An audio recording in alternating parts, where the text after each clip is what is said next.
मैं उम्मीद करता हूँ कि आप सभी अच्छे होंगे। आज फिर से मैं आप सभी के लिए एक स्टोरी लेकर आ गया हूँ जिसका नाम है मैं तुम्हारे पास कभी वापस नहीं आऊँगा पार्ट 29। अगर आपने पार्ट 1 से पार्ट 28 तक नहीं देखा है तो पहले आप वो देखिए, नहीं तो ये स्टोरी आपको समझ में नहीं आएगी। तो चलिए आज की स्टोरी शुरू करते हैं। सिद्धार्थ गहरी सांस भर कर कहता है, कोई बात नहीं सिद्धार्थ, तूने डिम्पल को बेइज्जत इसी कैफ़े में किया था। आज उसी कैफ़े में सबके सामने डिम्पल को प्रपोज़ करूँगा और चाहे मुझे उनके पैरों में पड़ना पड़े मैं पड़ूँगा, पर डिम्पल को अपने आप से दूर जाने नहीं दूँगा। सिद्धार्थ एक गहरी सांस लेकर कैफ़े के अंदर जाता है। कैफ़े के अंदर सिद्धार्थ की नज़रें डिम्पल को ढूंढ रही थी। तभी श्वेता उसे देख लेती है। वो सिद्धार्थ के पास जाती है। श्वेता कहती है, तुम यहाँ, क्या चाहिए तुम्हें? सिद्धार्थ कहता है, वो मुझे डिम्पल से मिलना था, उसे बुला लाओ ना। श्वेता कहती है, वो यहाँ नहीं है। सिद्धार्थ कहता है, यहाँ नहीं है तो कहाँ है, घर गई है क्या? श्वेता कहती है, वो घर जाने के लिए निकल गई है। सिद्धार्थ कहता है, ठीक है फिर मैं उसके घर जाके मिल लूँगा। सिद्धार्थ वहाँ से जाने लगता है पर श्वेता उसे रोक लेती है। श्वेता कहती है, अरे कहाँ जा रहे हो? घर जाने से मेरा मतलब है डिम्पल अपने घर यानी कानपुर के लिए निकल गई है। सिद्धार्थ हैरानी से कहता है, क्या डिम्पल कानपुर जा रही है? श्वेता उसे घूरते हुए कहती है, तो नहीं जा सकती है क्या? सिद्धार्थ कहता है, जा सकती है, वो कब वापस आएगी? श्वेता दांत भींचते हुए कहती है, वो कभी वापस नहीं आएगी क्योंकि उसकी शादी तय हो गई है। वो शादी करके वहीं सेटल हो जाएगी। अब मुझे परेशान करना बंद करो और जाओ यहाँ से। सिद्धार्थ को अपनी कानों पर विश्वास नहीं हुआ। शादी वो भी डिम्पल की? ऐसा नहीं हो सकता। उसे यकीन नहीं हो रहा था। उसे अपने दिल के टूटने की आवाज़ सुनाई देने लगी थी। श्वेता वहाँ से जाने लगी तो सिद्धार्थ ने उसकी कलाई पकड़ अपनी तरफ खींचा। सिद्धार्थ कहता है, तुम झूठ बोल रही हो ना? डिम्पल किसी और से शादी कैसे कर सकती है? वो तो मुझसे प्यार करती है ना। फिर ऐसे कैसे उसकी शादी किसी और से हो जाएगी? डिम्पल सिर्फ मेरी है। डिम्पल से मैं प्यार करता हूँ। श्वेता गुस्से से कहती है, अच्छा क्यों नहीं कर सकती शादी? तुम नहीं कर रहे हो साक्षी से शादी? तुम चाहे जो करो और डिम्पल बस तुमसे प्यार करती रहे। सिद्धार्थ कहता है, ऐसा मत कहो। देखो मैं मानता हूँ मैंने उसके साथ बहुत गलत किया, लेकिन क्या मुझे अपनी गलती सुधारने का एक मौका नहीं मिल सकता? मुझे डिम्पल से मिलना होगा, उससे बात करनी होगी। श्वेता कहती है, कुछ देर पहले ही निकली थी वो। अगर तुम्हारी किस्मत अच्छी हुई और ट्रेन लेट हुई और अगर तुम अभी निकलते हो तो शायद उससे मिल पाओगे। ये सुनते ही सिद्धार्थ भागते हुए कैफ़े से बाहर चला जाता है। श्वेता सिद्धार्थ को जाते देखकर कहती है, उम्मीद करती हूँ आज तू जो भी फैसला हो उससे तुझे पछतावा नहीं होगा। सिद्धार्थ स्टेशन में भागते हुए पागलों की तरह डिम्पल को ढूंढ रहा था। तभी उसे डिम्पल एक बेंच पर बैठी हुई दिखाई दी। वो तुरंत डिम्पल के पास जाता है और हांफने लगता है। सिद्धार्थ को ऐसा हांफते देख डिम्पल हैरान हो गई।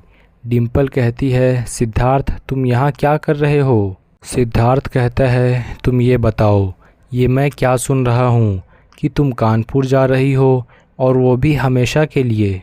डिम्पल कहती है, दरअसल मुंबई आने की मेरी एक ही वजह थी, पढ़ाई, जो कि अब ख़त्म हो चुकी है।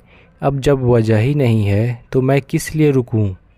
सिद्धार्थ कहता है, क्या तुम मेरे लिए नहीं रुक सकती? डिम्पल कहती है, तुम्हारे लिए?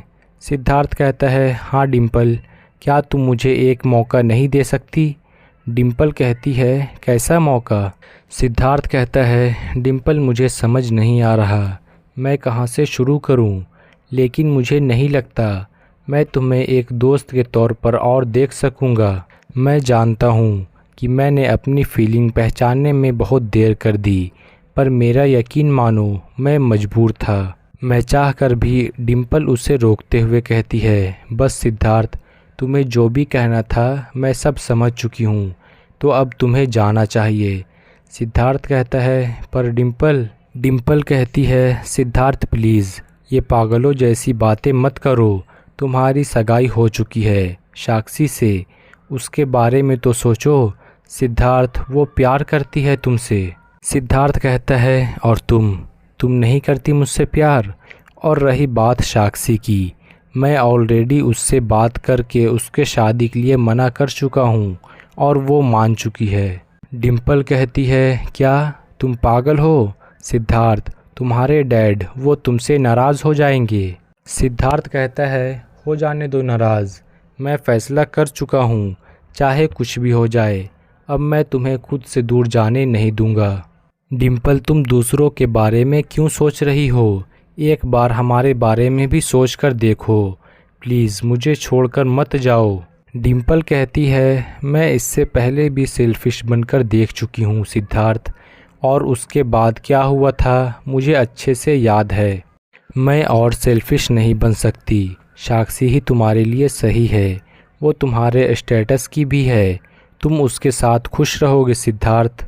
और मुझसे अब कोई उम्मीद मत रखना, because I will never come back to you, please जाओ यहाँ से। तभी ट्रेन के हॉर्न की आवाज़ आती है। ट्रेन प्लेटफॉर्म पर आ रही थी। डिम्पल कहती है चलती हूँ सिद्धार्थ।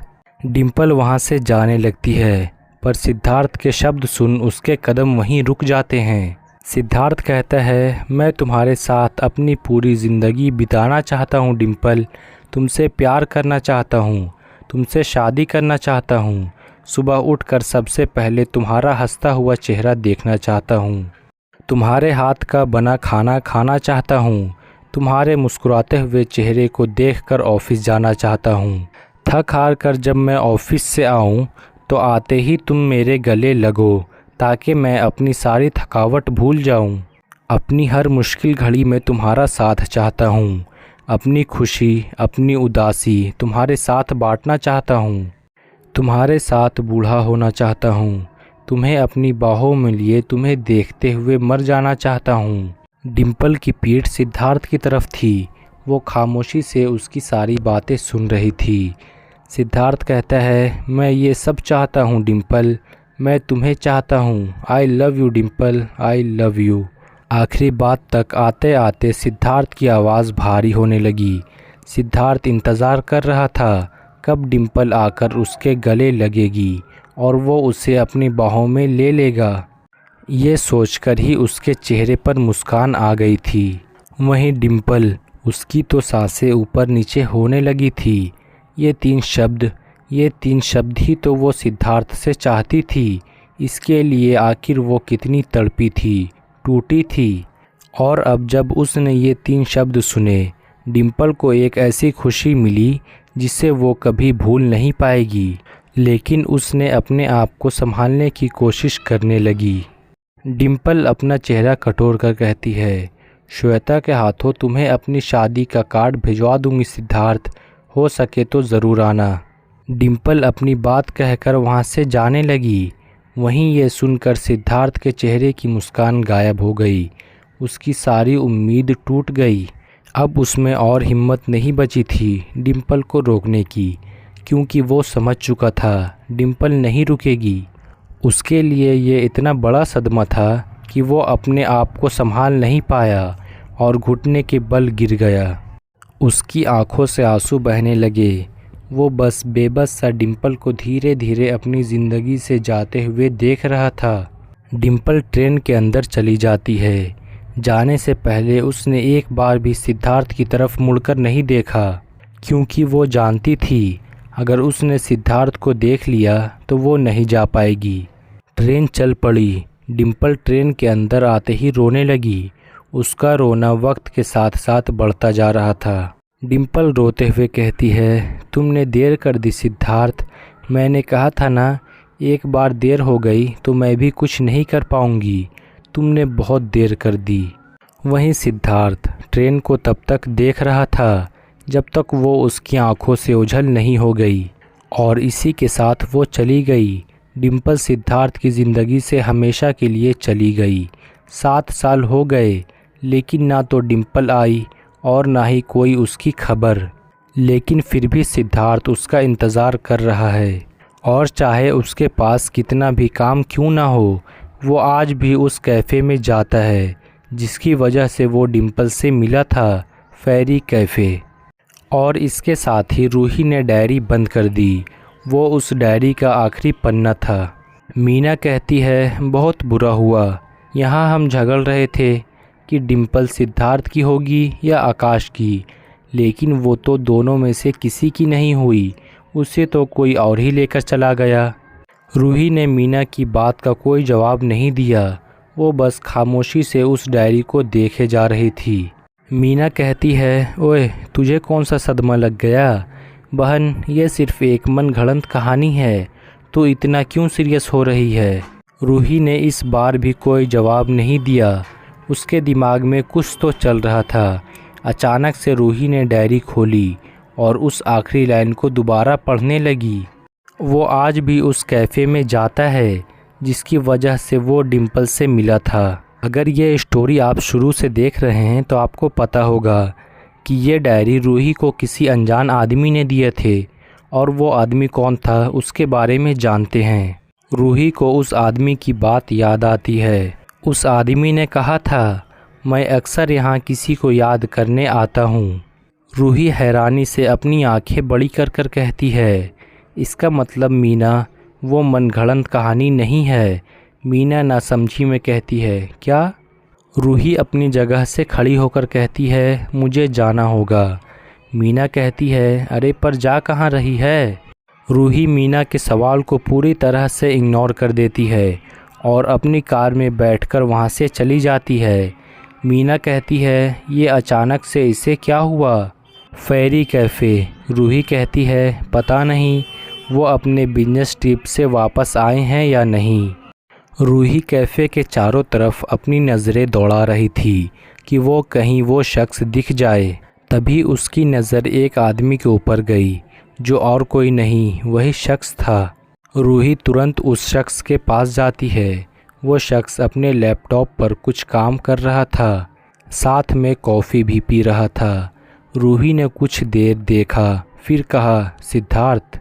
अपना नाम सुनते ही सिद्धार्थ ने अपनी नज़रें उठाई और सामने खड़ी लड़की को देखा। सिद्धार्थ मुस्कुराकर कहता है, तो तुमने पूरी कहानी पढ़ ली? रूही उसके सामने बैठकर कहती है, इसमें जो आखिर में लिखा है वो सच है क्या?